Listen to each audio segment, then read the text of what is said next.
اپنے لشکر کے لیے کالے جھنڈے کا استعمال کرنا شروع کر دیا، اور یہ ماضی میں بھی ایسا ہوا اور ابھی بھی ہو رہا ہے۔ ماضی میں جیسے ابو مسلم خراسانی کر کے ایک شخص گزرا ہے، وہ بھی اپنے لشکر کے لیے کالے جھنڈے استعمال کرتا تھا۔ اسی طرح بنو عباس کا دور گزرا ہے، یہ بنو عباس بھی اپنے لشکر میں کالے جھنڈے استعمال کرنا پسند کرتے تھے۔ آج کے دور میں جیسے داعش وغیرہ تنظیمیں ہیں، یہ سب بھی کالے جھنڈے کا استعمال کرتی ہیں۔ لیکن یہ جتنے بھی آج کالے جھنڈے استعمال کرنے والے لشکر ہیں اور گروہ ہیں، تنظیمیں ہیں، جماعتیں ہیں، میرے بھائی آپ ان کی حقیقت میں کبھی کام دیکھیں نا، ان کی حرکتیں دیکھیں، مثلا بے گناہوں کو مارنا، بوڑھے بچوں کا قتل عام کرنا، اور حتیٰ کہ مسلمانوں تک کو نہ بخشنا، اور پھر سر عام کسی کا گلا ریتنا اور جو ہے اس کو ذبح کرنا، اور اسی طرح گولی مار مار کر کے اس کی ویڈیو بنانا اور اسے وائرل کرنا، اور اس طرح عوام میں، لوگوں میں وحشت، دہشت اور ڈر اور خوف کا ماحول پیدا کرنا۔ یہ سب ایسی باتیں ہیں، ایسی حرکتیں ہیں نا جو یکسر تعلیمات اسلام کے خلاف ہیں، اور یہ کام اور یہ تنظیمیں بالکل ان کا اسلام سے کوئی تعلق نہیں ہے۔ میں سمجھتا ہوں یہ تمام تنظیمیں اور یہ گروہ اور یہ جماعتیں، یہ کہیں نہ کہیں ان کا یہود و نصارہ سے اور صہیونی طاقت سے اس کا تعلق ہوتا ہے۔ یہ اسلامی تنظیمیں نہیں ہیں، اسلامی لشکر نہیں ہیں، یہ صرف مسلمانوں کو اور اسلام کو بدنام کرنے کے لیے یہ اس کالے جھنڈے کا استعمال کرتے ہیں، اور اس پر باقاعدہ کلمہ طیبہ لکھے ہوتے ہیں تاکہ دنیا سمجھے، آتنک یہ مچائیں، دہشت گردی یہ پھیلائیں، اور دنیا سمجھے کہ ایسا مسلمان کرتا ہے، اور اس طرح جہاد کو، اسلامی تعلیمات کو اور مسلمانوں کو پوری دنیا میں بدنام کیا جائے اور کہا جائے کہ یہ دہشت، یہ آتنک مسلمان مچا رہے ہیں۔ اور جب یہ کالے جھنڈے کا استعمال کریں گے تو بعض مسلمان یہ سمجھیں گے کہ شاید یہ امام مہدی کا لشکر ہے اور یہ حق پر ہے، لہٰذا ہمیں اس کی تائید بھی کرنی چاہیے اور اس کی حمایت بھی کرنی چاہیے۔ اس طرح بعض مسلمانوں کو بھی گمراہ کر دیا جائے گا اور زیادہ سے زیادہ مسلمان اس میں شامل ہوں گے معاذ اللہ۔ تو یہ یہودیوں کی اور اسلام دشمن طاقتوں کی بڑی خطرناک سازش ہے، جس میں ہمیں آپ کو بہت زیادہ چوکنا رہنے کی ضرورت ہے اور بہت احتیاط کرنے کی ضرورت ہے۔ اور یا تو پھر یہ ایسے نہیں کہ جیسے امام مہدی کے بارے میں میرے حضور نے پیشین گوئی فرمائی کہ آخری وقت میں قرب قیامت میں امام مہدی تشریف لائیں گے اور وہ اللہ کی دھرتی کو عدل و انصاف سے بھر دیں گے۔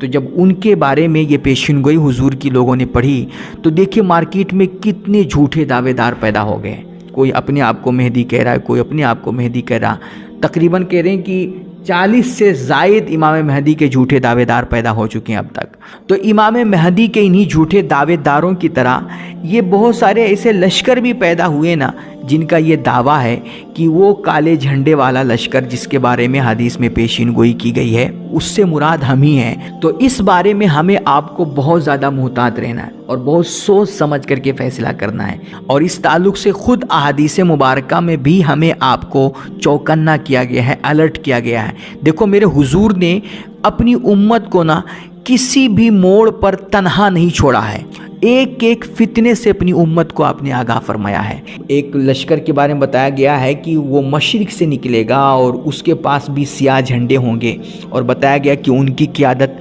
بڑے بڑے اونٹوں کی مانند مردوں کے ہاتھ میں ہوگی، یعنی بڑے لمبے چوڑے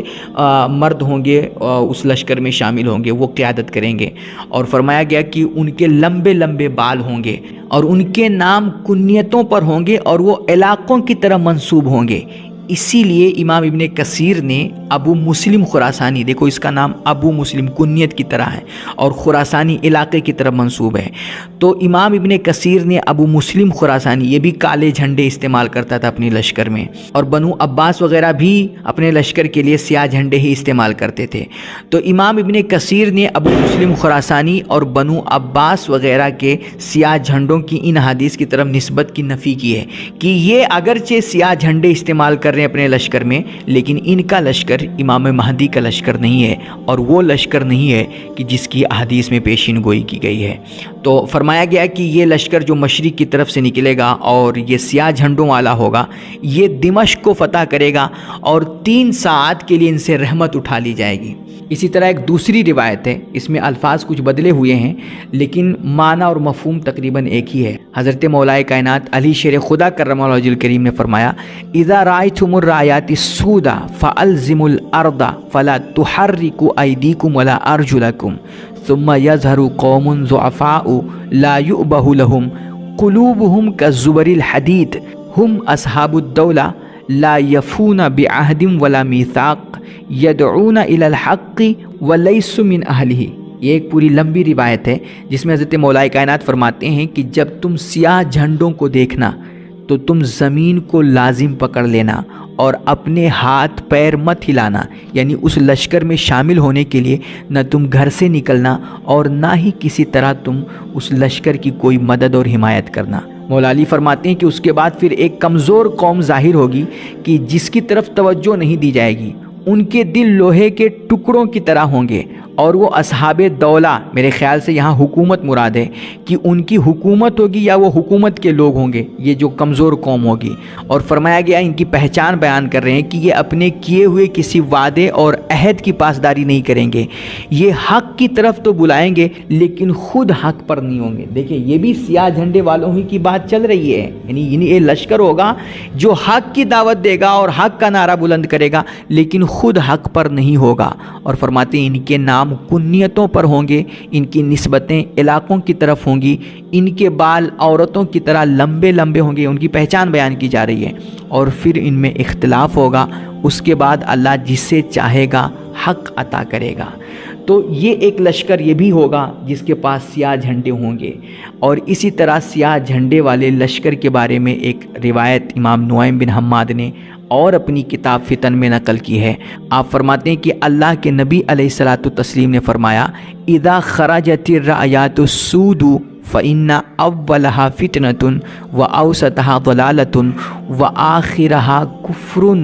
کہ جب سیاہ جھنڈے نکلیں گے، یعنی سیاہ جھنڈے والا لشکر نکلے گا تو اس کا ابتدائی دور فتنوں میں مبتلا ہوگا اور دوسرا دور گمراہی میں اور آخری دور معاذ اللہ کفر میں مبتلا ہوگا، یعنی یہ گمراہ فرقہ ہوگا اور اس کا انجام کفر ہوگا، یہ کافروں کا لشکر ہوگا۔ اللہ اکبر۔ میرے بھائی اس لیے میں کہہ رہا ہوں کہ ہر سیاہ جھنڈے والا ضروری نہیں کہ وہ لشکر امام مہدی کا ہی لشکر ہو، چاہے اس کے جھنڈے پر کلمہ طیبہ لکھا ہو، کوئی حدیث لکھی ہو یا قرآن کی کوئی آیت لکھی ہو، اس سے کوئی غرض نہیں، وہ اس کا ہمیں آپ کو دھوکہ دینے کے لیے بھی استعمال کر سکتے ہیں۔ اس لیے ہمیں آپ کو چوکنا رہنا ہے۔ جو جماعت، جو تنظیم اسلامی تعلیمات اور اسلام کے خلاف کوئی کام کرتی ہے، وہ ناحق مان لیجئے کسی کا خون کرتی ہے اور بے گناہوں کا قتل کرتی ہے، اور وہ مسلمانوں کے علاقے پر، مسلمانوں کے ملکوں پر حملہ کر رہی ہیں اور دیگر غیر مسلموں کو بھی اگر وہ ناحق مار رہی ہیں، تو ان کا اسلام سے کوئی تعلق نہیں ہے، وہ قطعاً امام مہدی کا لشکر نہیں ہو سکتی، چاہے جتنا وہ اسلامی نعرہ بلند کرے۔ امام مہدی کا جو لشکر ہوگا وہ ہمیشہ حق پر ہوگا، انصاف سے کام لے گا اور وہ اللہ کی راہ میں جہاد کرے گا، وہ بے گناہوں کا اور ناحق لوگوں کا قتل نہیں کرے گا، بالخصوص وہ کسی کلمہ گو کو کبھی نہیں مار سکتا۔